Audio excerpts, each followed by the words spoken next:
नमस्कार, news brief में आप सभी का बहुत बहुत स्वागत है। मैं हूं आपके साथ तान्या वर्मा। तो चलिए शुरुआत करेंगे इस खास बुलेटिन की। केंद्रीय राज्य मंत्री उधमपुर कठुआ लोकसभा क्षेत्र के सांसद डॉक्टर जितेंद्र सिंह ने आज उधमपुर में आयोजित एक बैठक के दौरान जिले के विकास के लिए उठाए जा रहे कदमों की समीक्षा की। बैठक में जिला प्रशासन के अधिकारियों के अलावा उधमपुर की तीनों विधानसभाओं के विधायक भी मौजूद थे।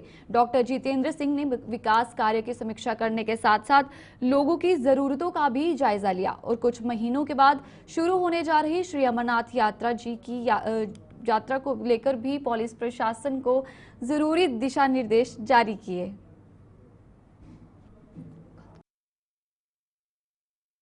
श्री नरेंद्र मोदी जी ने स्वयं लिया है और वो स्वयं हालात की मॉनिटरिंग भी कर रहे हैं। और जैसा उन्होंने कहा कि जो भी उचित कार्रवाई होगी सरकार उस पर भी विचार करेगी।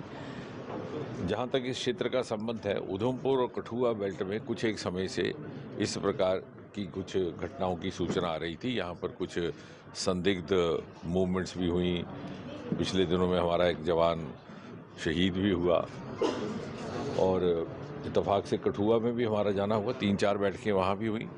उसी क्रम में यहाँ पर सिविल सोसाइटी के नुमाइंदे भी थे, हमारे जनप्रतिनिधि, हमारे एमएलए पवन गुप्ता जी मेरे साथ हैं, दूसरे एमएलए भी यहाँ थे, व्यापार मंडल से, चेंबर से श्याम जी और बाकी सभी वर्ग के लोग, हमारे डीडीसी के नुमाइंदे, उनके चेयरमैन। तो हमारा प्रशासन के साथ बैठना हुआ, सिक्योरिटी अधिकारियों के साथ हुआ और इससे हट कर के एक अलग, जो कि बहुत सार्वजनिक बैठक नहीं थी, सिक्योरिटी ऑफिसर्स के साथ कुछ एक नए इनिशिएटिव्स और नए विकल्पों पर विचार हुआ है, जो सार्वजनिक तौर पर जिनकी व्याख्या तो नहीं की जा सकती, लेकिन मैं ये आपके माध्यम से इस सारे क्षेत्र की जनता को यहाँ के प्रतिनिधि होने के नाते पूरे विश्वास के साथ आश्वस्त करना चाहता हूँ कि आने वाले दिनों में अगर कोई कहीं ना कहीं किसी को लगा कि कहीं कोई कमी रह गई है तो उसकी भी पूर्ति होगी। और एक बहुत सुखद बात यह है कि यहाँ हमें आम जनता का पूरी तरह से सहयोग है और सिविल सोसाइटी भी पूरी तरह से सहयोग कर रही है। कुछ एक काम जो हमारे रुके पड़े थे यातायात को लेकर के, सड़कों को लेकर के या टनल्स या पुलों को लेकर के, उनमें भी थोड़ी सी गति लाई जाएगी क्योंकि सुरक्षा दृष्टि से भी उनका महत्व रहता है। कुछ एक हमारे और भी प्रोजेक्ट्स रुके हुए थे। इसी प्रकार यहाँ पर भर्ती का क्रम भी शुरू हो चुका है और उधमपुर खड़े हैं तो ये सुखद समाचार ये भी है कि यहाँ पर हवाई अड्डे को फंक्शनल करने के लिए भी कार्रवाई प्रारंभ कर दी गई है। उसको कोशिश होगी कि जल्द से जल्द हो जाए। अमरनाथ यात्रा आने वाली है, उसको लेकर के भी हम सब सचेत रहें, इसका भी आह्वान किया गया। और कुल मिलाकर के मुझे लग रहा है कि मोदी जी के होते हुए हमें किसी तरह की चिंता या पैनिक की आवश्यकता नहीं है।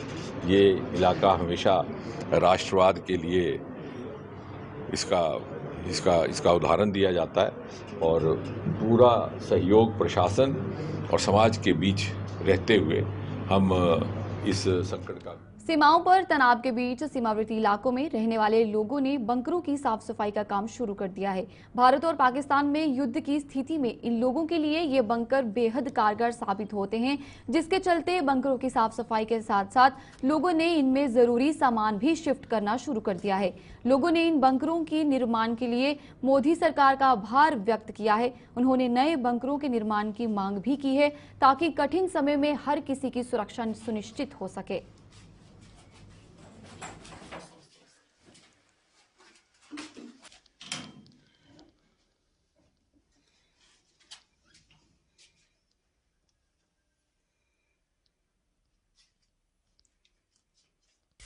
गवर्नमेंट ने जो बैंकर बनाए वो बहुत अच्छा किया, मोदी ने बहुत अच्छा किया और जान बचाने के लिए ये सब कुछ अच्छा किया।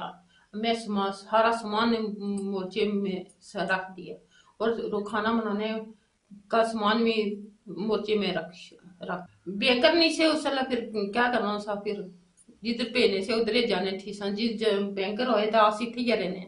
अच्छा, पिछले बारी भी नहीं गए सब बैंकर। मेरा नाम ओम प्रकाश है। हम पुंछ के सीमावर्ती क्षेत्र जिला सोलत्री में बैठे हैं बॉर्डर के ऊपर ये गवर्नमेंट ने हमें बैंकर बना के दिए हैं।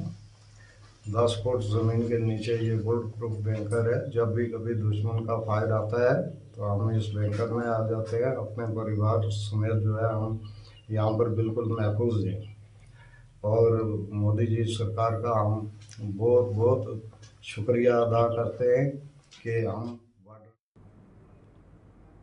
पहलगाम में पर्यटकों पर आतंकियों द्वारा किए गए हमले के बाद एहतियातन बंद किए गए भद्रवाह के ऊंचाई वाले इलाकों में पर्यटन स्थल बंद कर दिए गए हैं। पर्यटन स्थल बंद होने से होटल कारोबारियों का धंधा भी चौपट होकर रह गया है। मौजूदा समय में सभी होटल खाली होने से होटल कारोबारी हाथ पर हाथ धरे बैठे हुए हैं। भद्रवाह में गुलडंडा, चाई और पदरी पर्यटन स्थल पर पर्यटकों को नहीं जाने दिया जा रहा है। हालांकि निचले इलाकों में स्थित पर्यटन स्थल उनके लिए खुले हुए हैं।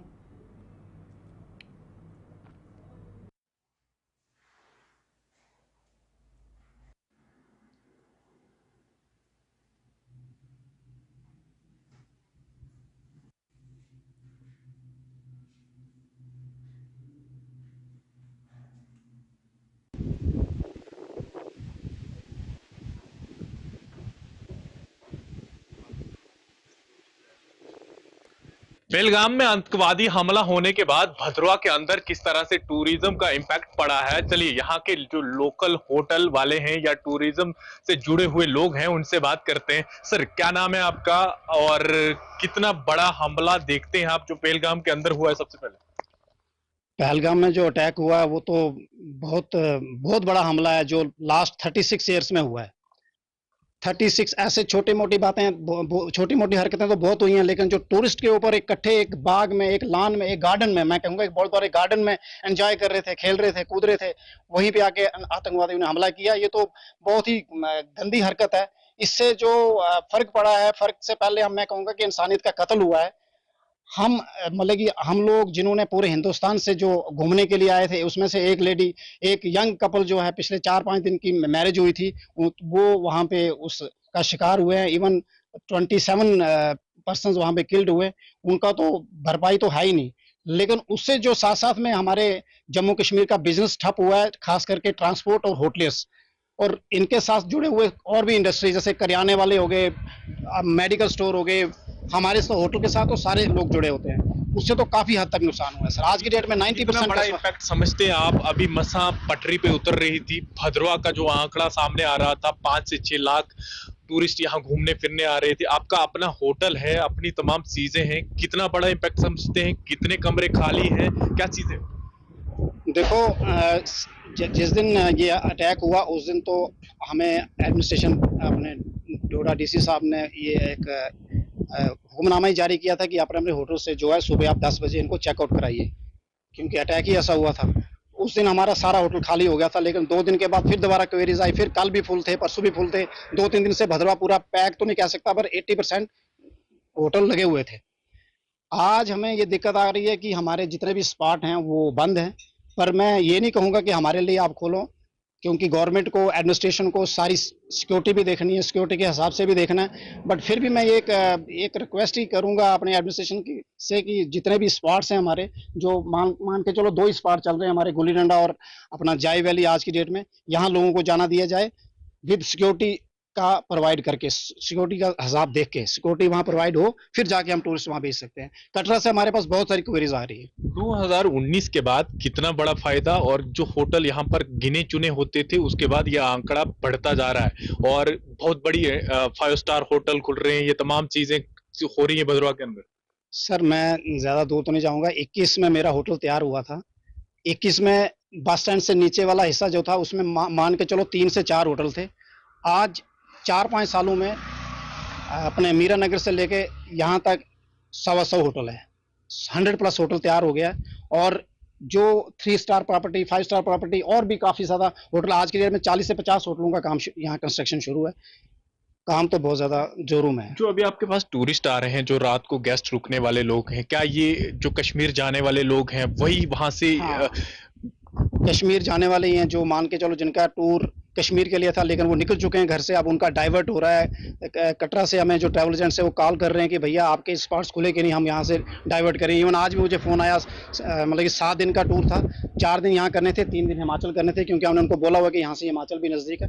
पर मैंने अभी ये चीज़, कल भी हमारी मीटिंग हुई थी, उसमें हम एडीसी साहब के पास गए थे। उन्होंने बोला जो भी SOP आएंगी, अभी तो बंद है स्पॉट, अभी खुले नहीं है। देखिए यहीं से बिल्कुल खटुआ बनी रास्ता है, चंबा रास्ता है, जाय वैली कनेक्ट है, ये तमाम स्पॉट ऐसे हैं जहां पर लोग कई दिनों तक रह सकते हैं। तो आपको लगता है कि इसकी वजह से कितनी इकोनॉमिक डाउन हो सकती है, कितना नुकसान आप लोगों को झेलना पड़ेगा? नुकसान तो बहुत ज्यादा सर, नुकसान ही नुकसान है, फायदा कहाँ है। देखो अभी आज की डेट में श्रीनगर बंद है तो हमारा भद्रवाह बंद है। श्रीनगर पैक होता हो तो भद्रवाह चलता है, क्योंकि श्रीनगर पैक है तो कटरा से ट्रैवल एजेंट्स यहाँ डाइवर्ट करते हैं।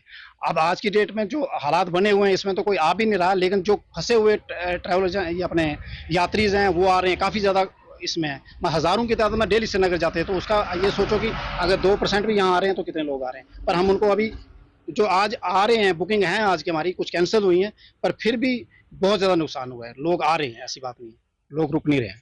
देखिए लोग आ रहे हैं, लेकिन जो टूरिस्ट स्पॉट हैं भद्रवाह के गुलडंडा, जायवेली, इनको फिलहाल यहाँ की एडमिनिस्ट्रेशन ने सिक्योरिटी रीजन से बंद करके रखा है। यानी भद्रवाह के नाल्टी से या फिर जायवेली का चिंता से, क्योंकि ऐसी जैसी जगह पर एडमिनिस्ट्रेशन कोई भी रिस्क नहीं लेना चाहता। और जिस तरह से इन्होंने बताया कि सारे टूरिस्ट यहाँ की तरफ रवाना हो रहे हैं, लेकिन डर का माहौल भी है, चिंता है, गुस्सा है, आक्रोश है, तमाम चीजें, क्योंकि ये हमला सिर्फ उन 28 लोगों पर नहीं, बिल्कुल पूरे देश के ऊपर यह हमला है, और जिसका मुंह तोड़ जवाब जो है भारत देने भी वाला है। लेकिन इसके चलते यहाँ की इकोनॉमिक पर कितना इंपैक्ट पड़ेगा, यहाँ का उभरता हुआ टूरिज्म जो आंकड़ा लाखों में था, उस लाखों के आंकड़ों में आने वाले समय में कितना नुकसान यहाँ के लोगों को झेलना पड़ेगा, ये लोग खुद बयां कर रहे हैं। फिलहाल देखते रहें यूं ही गुलिस्तान न्यूज, मैं विकास। डोगरा ब्राह्मण प्रतिनिधि सभा ने आज पहलगाम आतंकी हमले में जाने गंवाने वाले लोगों को श्रद्धांजलि दी। सभा द्वारा आयोजित एक कार्यक्रम में सभा के सदस्यों के अलावा अन्य लोगों ने भी मृतकों को याद कर उन्हें अपने श्रद्धा सुमन अर्पित किए। सभा ने इस हमले को अंजाम देने वाले आतंकियों को जल्द से जल्द मार गिराने की जरूरत पर बल दिया।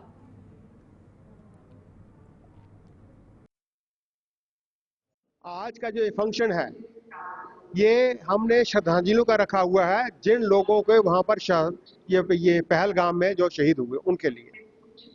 बड़े अफसोस के साथ कहना पड़ता है कि जब इस देश के लोग बार बार शहादत पाते हैं, बार बार मारे जाते हैं, किस लिए? जब तक वो उठते नहीं है। एक ही बात है कि जब तक उठ गए एक बार, तो ये जो क्राइम करने वाले लोग हैं, ये जो मिलिटेंट लोग हैं, इनकी गर्दनें उड़ जाएंगी। और आज का जो कार्यक्रम है उनके लिए श्रद्धांजलि को रखा गया है कि श्रद्धांजलि, सही श्रद्धांजलि तभी होगी जब हमें न्यूज मिलेगी कि वो सब मारे गए, वो सब खत्म हो गए, दबाए गए या जलाए गए, तब हमें शांति मिलेगी। ये हमारा एक मेन एम है आज के लिए। एक नैरेटिव है कि हिंदू बहुत कमजोर है। मैं ये नहीं छुपा करूंगा धर्म पूछा, ये पूछा, मारने वाले जिस धर्म के भी हैं, मैं ये नहीं कहता। मैं कहता हूँ हमें जब तक ये मैसेज नहीं देंगे हम कमजोर नहीं हैं, हम भी मार सकते हैं और मार कर दिखा सकते हैं। लेकिन किनको? जो जालिम है, किसी धर्म के विरोध में नहीं, जो हम पर बार बार अटैक करता है, लैंग्वेज बेस हो, धर्म बेस हो या स्थान बेस हो, तो उसका जवाब देने से लिए कहते हैं ना, वो थप्पड़ का जवाब मुक्के से नहीं देंगे तब तक जो है वो ये चीज थमने वाली नहीं। और मैं व्यक्तिगत रूप से पर्सनली एक बात कहता हूँ, जो हमें ये बचपन से सिखाई गई कि एक थप्पड़ जो मारता है उसका दूसरा गाल भी आगे कर दो, ये गलत चीज थी। जो थप्पड़ दिखाता है उसके दांत तोड़ दो, तब जाकर ये बातें ठंडी होगी। ये एक बड़ी इंपॉर्टेंट चीज है। जब तक हमारा समाज ऊपर खड़ा नहीं होगा तो थप्पड़ ही खाते रहेंगे, और जो मारने वाला है वो मारते रहेंगे। जब तक उनको ये पता लगा वो जो अपोजिट है वो दांत तोड़ देगा सारी सारी, तब तक ये प्रॉब्लम चलती रहेगी। उधमपुर में आज भगवान परशुराम जी की जयंती के उपलक्ष्य पर भव्य शोभा यात्रा निकाली गई। इस शोभा यात्रा का आयोजन परशुराम युवा दल द्वारा किया गया था, जिसमें सैकड़ों की संख्या में सनातनियों ने भाग लेकर धर्म के प्रति अपनी आस्था जताई।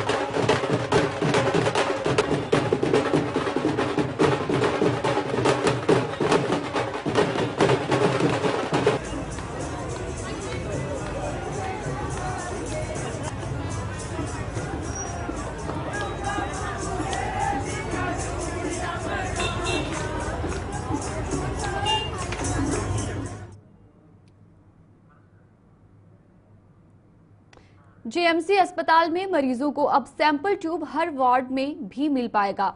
विभिन्न रंगों की ये सैंपल ट्यूब्स पहले इमरजेंसी काउंटर पर ही मिलती थी, लेकिन अब इन्हें हर वार्ड में मुहैया करवाया जा रहा है। जेएमसी के सुपरिटेंडेंट डॉक्टर नरेंद्र सिंह ने बताया कि ये सुविधा मिलने से अब मरीजों के तमारदारों को इमरजेंसी काउंटर पर नहीं जाना पड़ेगा।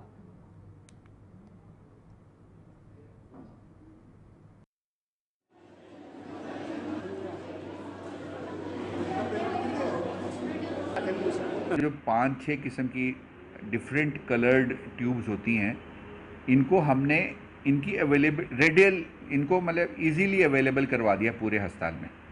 क्या वो सेंटर कलेक्शन सेंटर्स हों, क्या वो वार्ड्स की नर्सिंग स्टेशन हो, हर जगह पे उनकी अवेलेबिलिटी है। और साइमल्टेनियसली किस yellow red black blue purple जो अमूमन हम लोग यूज़ कर सकें, तो रेड येलो में क्या सैंपल कलेक्ट करना है, ब्लैक में क्या सैंपल कलेक्ट करना है, जहाँ ब्लू और पर्पल में कौन सा सैंपल कलेक्ट करना है, इसकी ट्रेनिंग्स भी हमारे लेबोरेटरी टेक्नीशियंस ने हमारी स्टाफ नर्सिस को दी हुई हैं। सो दैट सैंपल जो कलेक्शन है वो बेड साइड पे ही हो जाए और डिफरेंट टेस्ट जो है जो भी करना है, चाहे वो पैथोलॉजी में होना है, चाहे वो बायोकेमिस्ट्री में होना है, चाहे वो माइक्रोबायोलॉजी में होना है, उसका उसी तरीके से डिस्ट्रीब्यूशन हो जाए। एक ही प्रिक में पेशेंट का बार बार मल्टी प्रिक जो है वो बंद करने। तो उसके लिए ये जो है भी ये मल्टी कलर्ड जो मैं आपको वैक्यूटेनर्स या ट्यूब्स की बात कर रहा हूँ, ये हमने रेडिली अवेलेबल करा दिए हैं हर नर्सिंग स्टेशन पे। Even the department of laboratory, जो 3 डिपार्टमेंट है हमारे वहाँ पर, along with collection centres. Department होते हैं sir microbiology, biochemistry and pathology. सबसे ज़्यादा टेस्ट बायोकेमिस्ट्री के होते हैं, उसके बाद पैथोलॉजी, फिर माइक्रोबायोलॉजी। बट हर टेस्ट का अपना एक महत्व और इम्पोर्टेंस है, और सीजनल भी वेरिएशंस हैं, चाहे वो HIV का हो, चाहे वो किसी वायरल डिजीज़ का हो, चाहे वो किसी अपने ओजोन डिजीज़ का हो। तो रैपिड टेस्ट का भी आजकल ज़माना है, वो आपने देखा है कोविड के टाइम पे भी हमारे रैपिड टेस्ट होते थे, सो दैट द डिजीज़ की जो फैलाव है या उसका जो कम्युनिकेशन है उसको हम तोड़ सकें या उसको हम। जम्मू स्थित भारतीय विद्या मंदिर की स्थापना हुए आज 25 साल पूरे हो गए हैं। स्कूल ने आज अपना रजत जयंती महोत्सव धूमधाम के साथ मनाया, जिसमें कई गणमान्य लोगों ने भाग लेते हुए इस स्कूल द्वारा समाज को दिए जा रहे योगदान की सराहना की। कार्यक्रम में बच्चों ने सांस्कृतिक कार्यक्रम पेश किए और बच्चों में पुरस्कार वितरण भी किया गया।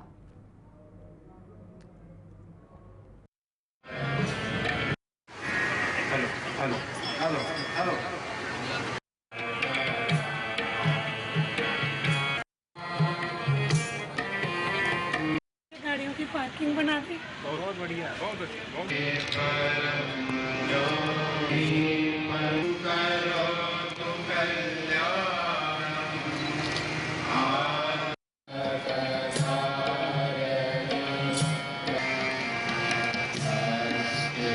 भारतीय विद्या मंदिर अम्फला जम्मू के 25 वर्ष आज पूरे हो रहे हैं। इस अवसर पर इनको बहुत बहुत बधाई देते हैं। ये अम्फला विद्यालय विद्या भारती से जुड़ा हुआ है। विद्या भारती भारत के अंदर 13,000 से अधिक विद्यालय चलाता है, जो विश्व का सबसे बड़ा गैर सरकारी संगठन है, जिसमें 40 लाख से अधिक छात्र पढ़ते हैं, 1.5 लाख से अधिक अध्यापक इनको पढ़ाते हैं। अपना जम्मू कश्मीर में ये जो अम्फला विद्यालय है, ये 12वीं कक्षा तक CBSE का विद्यालय है। यहाँ पर पढ़ाई का स्तर बहुत अच्छा है। पढ़ाई के साथ साथ यहाँ पे संस्कार पक्ष भी बहुत अच्छा दिया जाता है। यहाँ के छात्र पूरे देश में इस विद्यालय का नाम रोशन कर रहे हैं। अभी मंगलौर में मंगला यूनिवर्सिटी में यहाँ की 2 लड़कियाँ नर्सिंग का कोर्स करने गई थी और उन दोनों ने कर्नाटक प्रांत के अंदर फर्स्ट स्थान प्राप्त किया है। अभी 2 वर्ष पूर्व ही इस विद्यालय के पढ़े हुए छात्रों ने, तब ये विद्यालय 10वीं तक था, परंतु यहाँ के 10वीं तक पढ़े छात्रों ने 12वीं कक्षा में पूरे जम्मू कश्मीर के अंदर साइंस में, आर्ट्स में और कॉमर्स में फर्स्ट स्थान प्राप्त किया था। तो ऐसे ये विद्यालय शिक्षा के क्षेत्रों में भी, संस्कार के क्षेत्रों में भी बहुत आगे बढ़कर काम कर रहा है और यहाँ के छात्र इस विद्यालय की खुशबू पूरे देश के अंदर बिखेर रहे हैं। मैं इस विद्यालय को, यहाँ के आचार्यों को, प्रबंध समिति के छात्रों को उनकी सफलता में बहुत बहुत बधाई देता हूँ और आगे इसी प्रकार से ये विद्यालय दिन दूनी रात चौगुनी तरक्की करता रहे। यहाँ के पढ़े हुए छात्र देश के निर्माण में कार्य करते रहें और अपने देश को जीवन में आगे बढ़ाते रहें, पूरे विश्व के अंदर आगे बढ़ाते। ऑल लद्दाख स्टूडेंट्स एसोसिएशन ने जम्मू में आज प्रदर्शन कर उन्हें जम्मू के शिक्षण संस्थानों में दाखिलों संबंधी आ रही दिक्कतों को उजागर किया। एसोसिएशन के मुताबिक 2019 के बाद से उन्हें कॉलेजों और विश्वविद्यालयों में दाखिले मिलने बंद हो गए हैं, जिससे उन्हें पढ़ाई लिखाई जारी रखने में दिक्कतें सहनी पड़ रही हैं।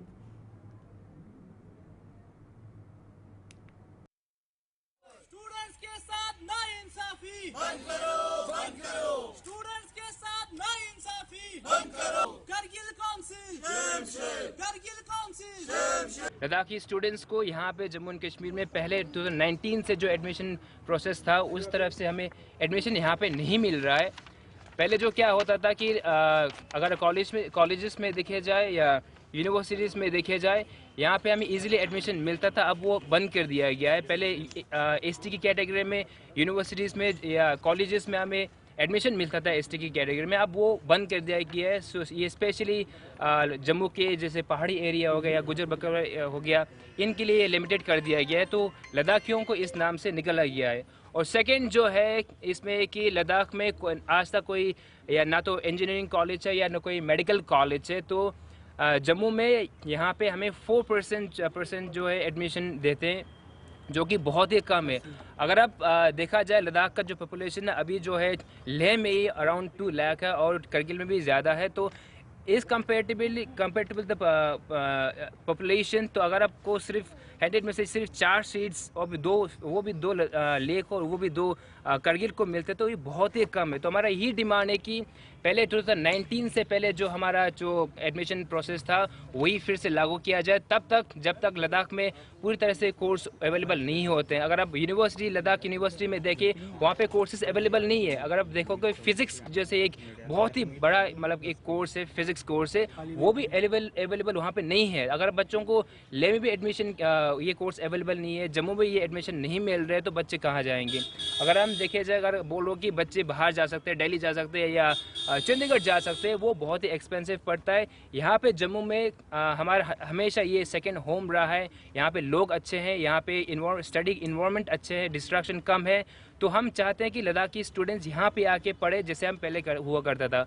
अगर देखा जाए हॉस्टल्स में पहले 300-400 लोगों के 400 बच्चे होते थे हॉस्टल्स में, अभी घटकर ये 50 से आगे नहीं जाते। इसका मेनली यही रीज़न है कि जम्मू में जो एजुकेशन हायर इंस्टीट्यूशन है वहाँ पे एडमिशन नहीं मिलने की वजह से बच्चे यहाँ पे नहीं आ रहे हैं, बच्चों की संख्या यहाँ पे कम हो रहे हैं। तो हम रिक्वेस्ट।